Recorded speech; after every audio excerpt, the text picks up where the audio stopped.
구약성경 열왕기상 1장 1절에서 10절까지 말씀을 교독합니다. 다윗 왕이 나이가 많아 늙으니 이불을 덮어도 따뜻하지 아니한지라.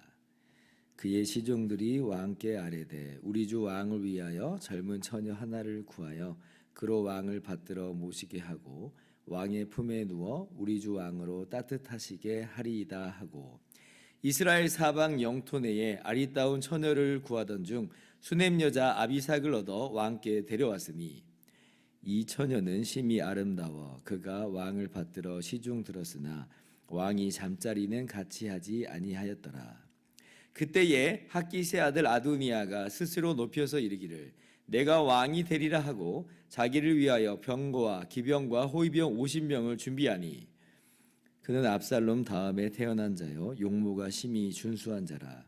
그의 아버지가 내가 어찌하여 그리하였느냐고 하는 말로 한 번도 그를 섭섭하게 한 일이 없었더라. 아도니아가 수리아의 아들 요압과 제사장 아비아들과 모이하니 그들이 따르고 도우나, 제사장 사독과 여호야다의 아들 분하야와 선지자 나단과 시므이와 레위와 다윗의 용사들은 아도니아와 같이 하지 아니하였더라. 아도니아가 에르노겔 근방 소헬렛 바위 곁에서 양과 소와 살찐 송아지를 잡고 왕자 곧 자기의 모든 동생과 왕의 신하된 유다 모든 사람을 다 청하였으나 선지자 나단과 분하야와 용사들과 자기 동생 솔로몬은 청하지 아니하였더라. 아멘. 할렐루야. 하나님의 크신 은혜와 평강이 오늘도 변함없이 여러분 가운데 가득 넘치기를 주님의 이름으로 축원합니다. 오늘부터 우리가 열왕기서를 함께 나누게 되었는데요. 열왕기서는 원래는 한 책입니다. 히브리 성경으로 보면 한 책이에요. 근데 이제 분량이 많아서 BC 3세기경에 구약 성경을 헬라어로 번역한 70인역 성경이라고 있는데, 그 70인역 성경서부터는 두 권으로 나누죠. 그래서 이제 열왕기상, 열왕기하가 된 것입니다. 뭐 비슷한 예로 사무엘서도 원래 한 권인데 사무엘상하 나눈 거고, 역대기서도 원래 한 권입니다. 근데 이제 역대상하 이렇게 나누죠. 그리고 이제 오늘 열왕기상을 이제 보게 되면 이 내용이 사무엘서하고 이렇게 연결되어 있는 것을 우리가 볼 수가 있습니다. 사무엘하의 내용은 어떤 내용이었어요? 다윗 왕의 통치를 기록을 하고 있었죠. 자, 그런데 오늘 열왕기상 1장 1절을 보니까 어때요? 바로 그 다윗 왕이 나이가 많아 늙었다는 것으로 시작을 합니다. 1절 다윗 왕이 나이가 많아 늙으니 이불을 덮어도 따뜻하지 아니한지라. 그러니까 모든 사람이 가는 길로 다윗이 이렇게 또 가고 있다는 걸 우리가 발견하게 되는 거예요. 그래서 이제 다윗의 뒤를 이어서 솔로몬이 왕이 되는 것이고, 그 솔로몬 왕으로부터 시작해서 유다의 이 멸망에 이르기까지, 유다 왕국의 멸망에 이르기까지 약 400년간의 역사를 기록한 것이 바로 이 열왕기서입니다. 역사서인 거죠, 역사서. 자, 그런데 이 열왕기서는 역사서이긴 하지만 일반 세상 역사 기록과는 그 의도가 매우 다릅니다. 세상 역사는 어때요? 세상 역사는 영웅 중심으로 영웅을 추앙하는 그런 방식으로 기록이 되지요. 그의 군사적 업적, 정치적 업적 이런 것들이 부각되고 그의 통치로 말미암아 나라가 성공과 번영을 구가하게 되는 이제 그런 것들을 기록을 합니다. 그런 것들이 이제 최고의 가치다라고 이제 여기는 거예요. 나쁜 거 아니죠. 의미가 있습니다. 왜냐하면 그만큼 나라를 잘 다스렸다는 거예요. 백성들이 행복했다는 겁니다. 그런데 열왕기서의 관심사는 그런 게 아니라라고 하는 거예요. 열왕기서의 관심사는 그런 게 아니에요. 오히려 열왕기서의 관심사는 뭐냐면 그 왕이 얼마나 하나님 중심이었는지, 얼마나 하나님의 말씀인 율법을 잘 준수했는지, 얼마나 성전 예배에 힘썼는지 이런 것들을 주목해서 봅니다. 그래서 세상 역사의 관점에서 보면 길게 기술돼야 될 왕이 있는데, 예를 들면 여로보암 2세라고 하는 왕이 굉장히 성공적인 그런 왕이었는데, 근데 열왕기서를 보면 아주 단편으로 짧게 기록하고 넘어가 버립니다. 그게 관심사가 아니라는 거예요. 그러니까 이를테면 열왕기서는 세속사가 아니라 종교사다, 신앙 역사다라고 우리가 볼 수가 있는 것이에요. 문득 저는요, 그래서 우리 개인의 역사도 한번 돌아봤으면 좋겠다. 우리 개인의 역사도. 우리 개인의 역사가 기술되고 있다면 우리 개인의 역사는 과연 어떤 관점으로, 어떤 것을 중심으로 해서 기술되고 있을까? 예를 들어서 한번 생각을 해본다는 거죠. 우리가 그 하나님 나라의 생명책에 우리의 이름이 기록되어 있다 그러잖아요. 상상의 나라를 펼쳐보는 거예요.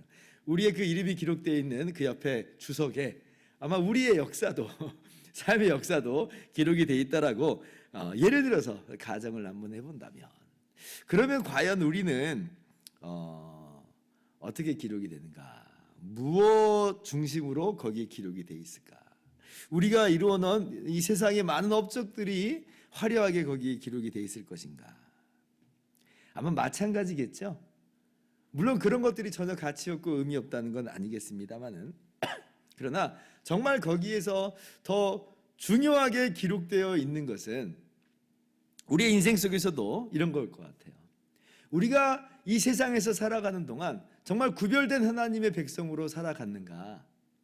주님께서 피값 주고 우리를 사셨는데 부활 생명으로 우리를 이렇게 거듭나게 하셨는데 부활 생명으로서 살아가고 있었는가? 그러니까 옛 모습으로 살아간 그 모습보다도 어쩌면 부활 생명으로 살아가는 그 모습이 실제 우리의 역사로서 더 기록되어 있지 않을까? 라고 상상을 한번 해보는 거죠. 그게 핵심일 것 같아요.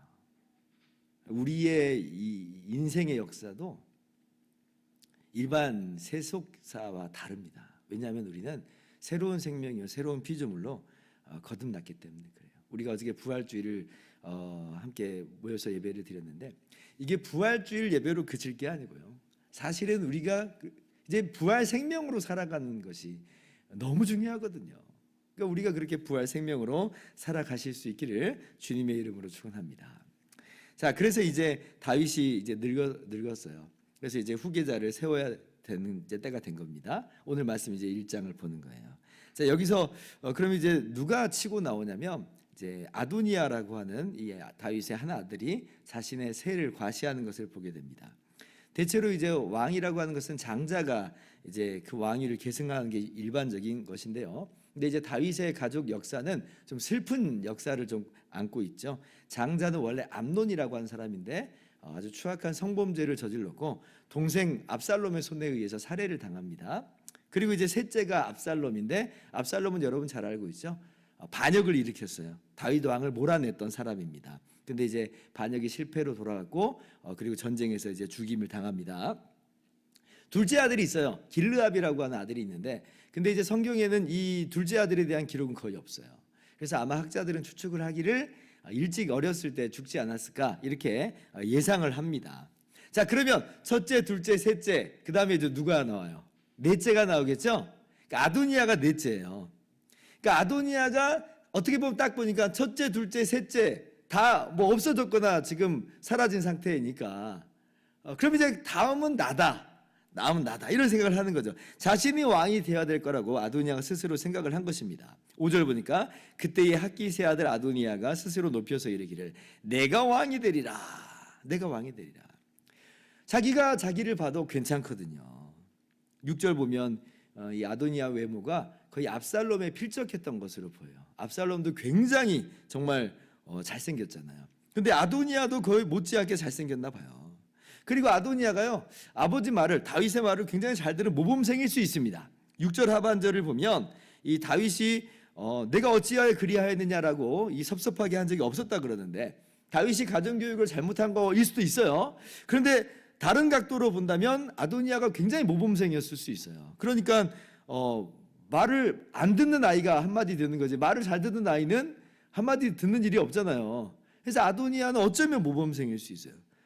아무튼 다윗이 뭐라고 터치하지 않는 아들이에요. 그래서 내가 왕이 되리라. 그래서 사병을 두고 막 유력한 사람들을 포섭을 하죠. 꼭 이제 압살롬의 모습하고 비슷한 모습이에요. 압살롬이 이전에 이랬거든요. 근데 오늘 보니까 이제 이 포섭된 사람, 함께 세력을 규합한 사람이 몇 명이 나오는데 누구예요? 요압, 아비아달 이런 사람이 이제 아도니아와 합세를 합니다. 요압은 군대 사령관이에요. 그리고 아비아달은 제사장입니다. 다윗의 초기서부터 함께했던 제사장이에요. 그러니까 군사의 이 핵심 유력 인물과 종교적인 핵심 유력 인물이 지금 아도니아와 함께 세력을 모으고 있는 거예요. 아마 이들도 아도니아일 거다, 아도니아가 대세다라고 생각을 하고 아도니아에게 붙어서 자신의 어떤 기득권을 유지하려고 하는 그런 마음이었겠죠. 아무튼 지금 대세는 아도니아가 돼버린 것이에요.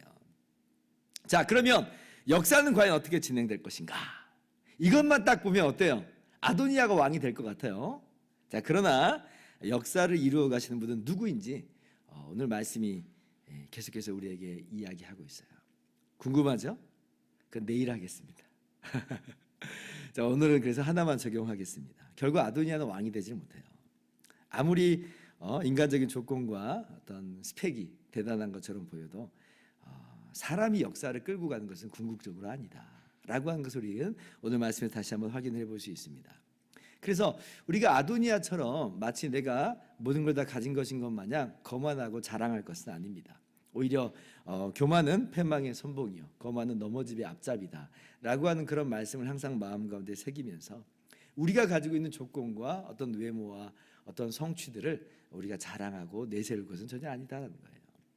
그리고 또 한편으로는 지금 아도니아가 대세처럼 보이는 것으로 말미암아 요압이나 아비아달이나 이 사람들이 거기에 붙는데 굉장히 어리석은 선택을 하는 거죠. 그러니까 우리도 마찬가지예요. 이리저리 막 줄타기 하느라고 굉장히 애를 쓰잖아요. 인생이라는 게 그렇습니다. 줄 잘 타야지 성공하는 것처럼 보이니까 정말 줄 타려고 무진장 애를 쓰고 또 막 이리저리 막 우리가 휘둘려서 살고 부안해동하면서 살고 막 그래요. 그러나 아까 제가 제일 처음에 뭐라고 그랬어요? 우리의 역사는 어떻게 기술될 것인가? 하나님의 말씀대로 살기를 더 힘썼으면 좋겠습니다. 어디가 대세인가 막 레이더처럼 반짝반짝반짝거리면서 저기가 대세다 하고 따라가기를 애쓰는 것보다 하나님의 말씀은 무엇인가, 하나님의 말씀은 뭐라고 말씀하시는가 항상 기억하면서 하나님의 말씀대로 우리의 삶을 가져가기를 힘쓰는 여러분의 모든 삶이 되기를 주님의 이름으로 축원합니다. 기도하겠습니다.